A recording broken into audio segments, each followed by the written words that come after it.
What's going on, everybody? My name is ZealetPrince. Welcome back to yet another reaction video. Today we are checking out another episode from Stories of Sodor, Season 6. This is Musician, where we left off with the Arlesdale Railway in the last episode. Now, I'm pretty sure, but I'm going off this on a hunch because we haven't had a paranormal episode in such a long time. Like a full-blown episode, not like a special or side series thing. The last one I can remember off the top of my head is like purely like ghostly was I think season 2, because the final episode of season 3, it wasn't a paranormal entity. It was just an engine that resembled the ghost from the very first season.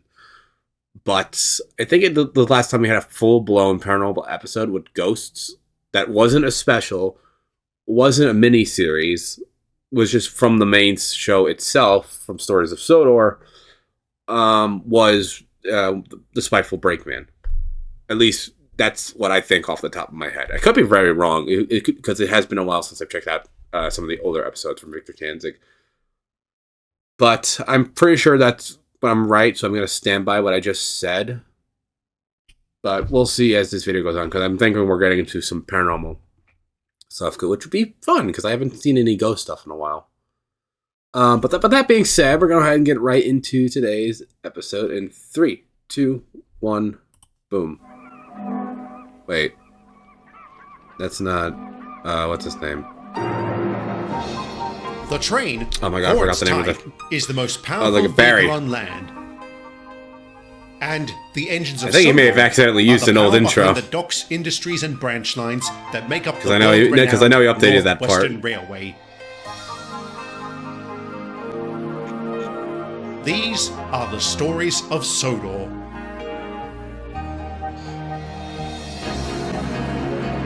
Yep. He used a different intro. Because, oh my god, what the hell was his name? Dudley was there just a moment ago. And Dudley's not around anymore. So he used the wrong intro.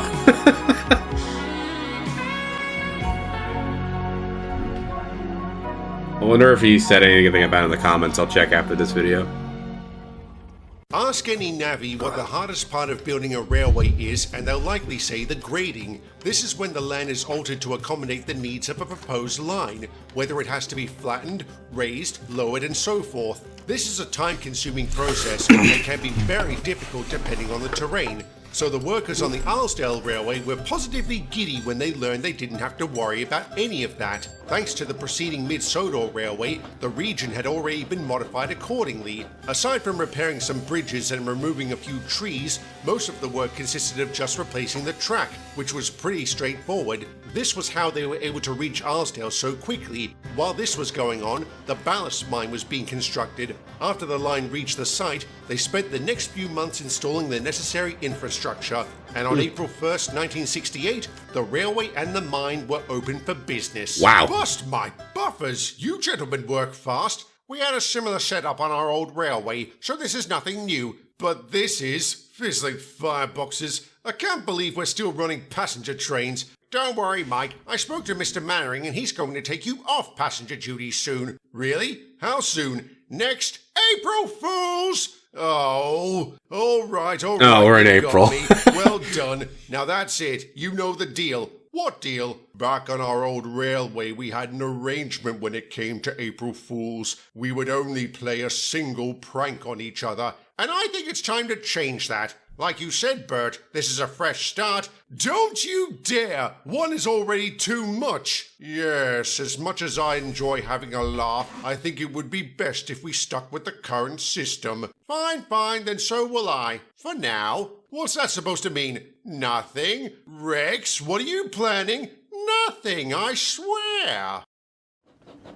What are you doing, Rex? Are you planning something? No, but it'll be so much fun making them think I am. You can be real devious sometimes. Only sometimes. I'll have to work on that.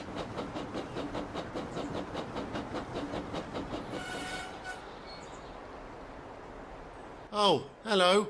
Good afternoon, madam. This isn't a pedestrian bridge. For your own safety, I must insist that you leave. Yeah, sure, sorry. I just want a better view of the river. My husband's a fisherman. I was hoping I'd be able to see his boat from here. Have you spotted it by any chance? It's called the Silver Krill. Can't say I have. Oh dear, he should have been back by now. I'm sorry about that. I'll keep my eyes open and let you know if I see anything. Thank you. I'll be on my way then. Goodbye.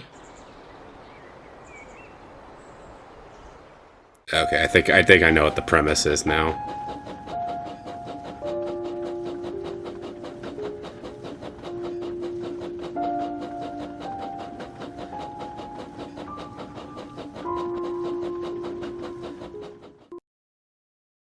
It was such a depressing tune. Me and my driver were nearly reduced to tears. And you say it came from that old house opposite the school? Who would live in a dump like that? And what sort of dump like that? That wasn't just background music. That was music literally coming from the house. Okay.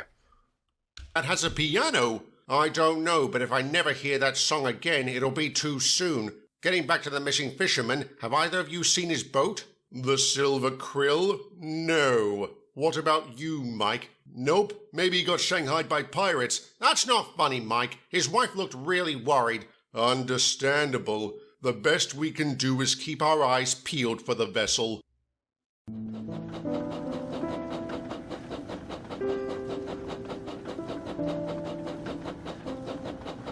Now they're starting to hear the music too. Morning, Bert. Oh, hello, Aiden. How are you? Better than you, it seems. Why the long face? I just heard this rather sad music coming from the Fletcher house. Is that it? The one opposite the school? That's it, all right. It's the home of my old music teacher, Mrs. Fletcher. Why would she live in such shabby conditions? It's her choice. Just about everyone's offered to help fix up the place, but she prefers to keep it as is. She wants her husband to have something to do when he gets back. Is her husband a fisherman aboard the Silver Krill? Ah, so you finally met her. Not me. Rex has. He found her standing on the bridge looking down over the river. Waiting for her husband as usual. Even after all these years, it still breaks my heart. What do you mean by all these years? What just happened? Damn it! Sorry, Bert, I have to take care of this. I'll tell you the whole story later.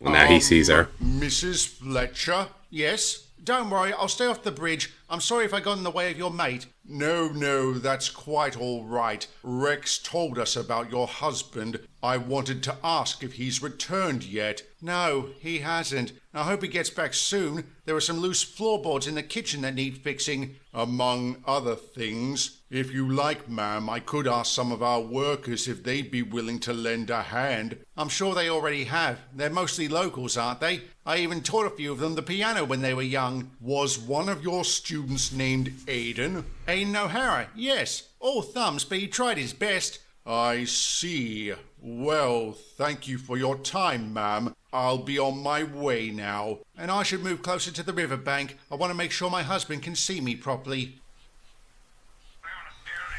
Oh, hold on. Okay. Sorry, I had to answer that phone call. And Luna's here now. Come here, Luna. There she is. You're not on camera often anymore, are you? But also give me a moment to thank as well for our, the episode so far. I'm still confident in saying that it's a ghost because, one, the girl is too young. Two, they're possibly talking about a ship that never made it back and she died in the house. And three, ghosts have unfinished business, so I guess her business is waiting for her husband. That's where I'm going with this. She was Aiden's teacher? Maybe it's just me, but I thought they were about the same age. So did I. Perhaps she's discovered the fountain of youth. It might also give her a light touch. When she walked away, she didn't make a sound. Bust my buffers, I didn't even realize that until you mentioned it just now. There's something very odd about that woman, and after what Gordon told us, I think she's a couple of chords short of a symphony. Why? What did he say? We mentioned the silver krill when he was here earlier. Turns out he knew about it. She disappeared back in 1941 alongside her captain, Horace Fletcher. They launched a massive search but didn't find a wreck or a survivor. He was declared lost at sea. Fizzling fireboxes. That's awful. So she's standing vigil for a man who will never return? That is heartbreaking. More like pitiful. How can someone be so daft as to waste their life like that? Shut your gob, Mike. Grief affects everyone differently. But you can't wallow in it or you'll end up, well, like her. And I'll be sure to tell her that if I ever see her. You don't do that. If you Jesus, do Mike. come across Mrs. Fletcher, you will offer your condolences. And if you don't, her husband won't be the only one lost at sea. Understood? Yes, Bert. Mrs. Fletcher, I take it. That's right. Nice to meet you. Mike, is it? Yes, ma'am. And I want to offer my condolences over the loss of your husband. So you believe he's gone too? Don't you, ma'am? If I did, I wouldn't be waiting for him. With all due respect, ma'am, that's a mistake. Why? Because he vanished, 27 years ago? Have you ever heard of someone coming back after being gone that long? No, but that doesn't mean it hasn't happened. Maybe not, but it is highly unlikely. You're not doing yourself any favors by wasting away here. Is that what your husband would have wanted? When he comes back, I'll ask him. I appreciate your concern, Mike, but you don't need to worry. I have all the time in the world. Definitely Ghost. Let's get the gangplank. I was thinking more the cat o' nine tails. I'm sorry, I lost my temper. The sheer delusion, it reminded me of Matilda. Yes, watching her crumble was bad enough. I don't ever want to see that again. So you're going to try and save Mrs. Fletcher? If I can. Don't bother, Mike. We've all tried. Aiden, what are you doing here? I promised to tell you the whole story, didn't I? So what do you know? Her husband died at sea in 1941. He sure did. I was 8 years old when it happened. I remember the whole town mourned his passing. Of course, his wife took it the hardest. She stopped teaching and would spend hours every day standing on the riverbank, certain her husband would come back. And at the end of those days, she would stroll home and play sad songs on the piano. This went on for weeks until her house was bombed during the Blitz. Oh! Blimey, some people have all the luck. It's a miracle she survived. She didn't. She died that night. Aiden, are you saying she's a ghost? Yes, Bert, I am. All right, you're either late for this April Fool's or early for the next one. Regardless, I'm running you over for that sick joke. I'm not joking, Mike. It's true. Spend a bit more time on this island and you'll learn ghosts aren't exactly uncommon. Is that why nobody told us about Mrs. Fletcher? Yeah, we've all gotten used to her around here. And it's not like she causes problems. I'm guessing you've all spoken to her. Does she come across as some howling banshee? No, she comes across as a woman that needs help. And like I said, we've all tried, but she's determined to stay. We've resigned ourselves to that fact. I think you should too. I'm glad to know I was right. He was right. This island does have a history with the paranormal. Did you know about Mrs. Fletcher? Did the Sodor chaps? Yes and yes. On behalf of everyone, I'm sorry for not telling you. I guess it wouldn't have made much difference. It still burns me up. How could someone waste their life like that, even if it is eternal? Love makes us do foolish things. Don't I know it? Damn that woman. You're taking this rather personally, Mike. Yeah. Is there a reason Who is for Matilda? That? Yes. Back on my old railway, I was friends with this local girl named Matilda. She was such a sweetheart. She was engaged to a soldier who went missing during the war. Matilda was so certain he would come back. She held on to that belief right up until we came here. By then, she was so hollowed out by sadness that I hadn't seen her smile for nearly 10 years. Mrs. Fletcher reminds me of her. Perhaps you should try sharing that story with her. Maybe if she sees a parallel to her situation, she might move on. It's worth a shot. What have we got to lose?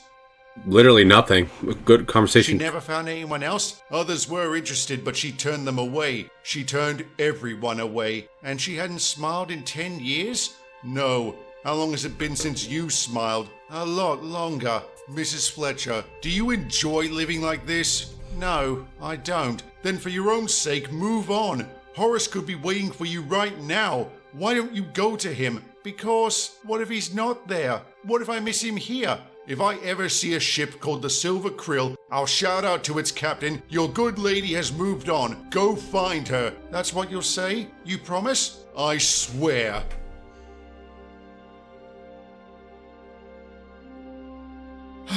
All right then, it's time for me to go. Thank you, Mike. But before I leave, one last encore. No.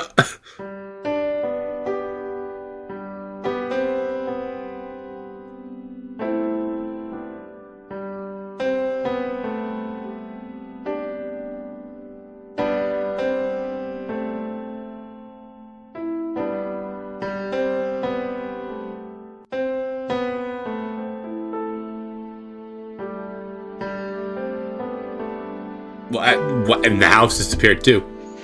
I wasn't expecting the house to disappear.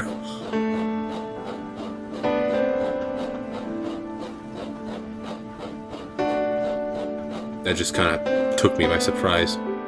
Oh, and that's how we're ending the episode. I didn't think we were going to end it like that.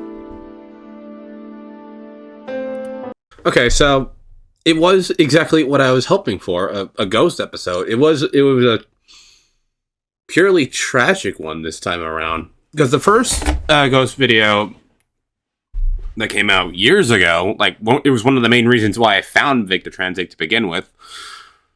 Died in an accident, unable to move on because he continues repeating his fate. And then the brake van got riled up because Duck broke a brake van on Gordon's Hill, so he wanted revenge on literally anybody and everyone he can come across. There weren't really any true ghost paranormal episodes after that, but the first two were tragic, but one was more revenge-driven, and this one was just more down-to-earth with someone who is hurting. Someone who is waiting for someone to come to them, but won't move on until they do. I don't really see many ghost parallel videos with that kind of theme set in stone, but with here, I like it because it wasn't like, what do you call it? It wasn't complicated. It was simple, and people are like that in real life. They won't move on until, either they're at the end of their life and be with the person they love, or it's hard. It's hard because I don't know if the community post I make by the time this video comes out mentions it or not. Before New Year's, we had to put down one of our cats, the oldest. She's appeared in many of my videos in the background every once in a while. Not Luna. Taz, the other white cat we had. White and gray.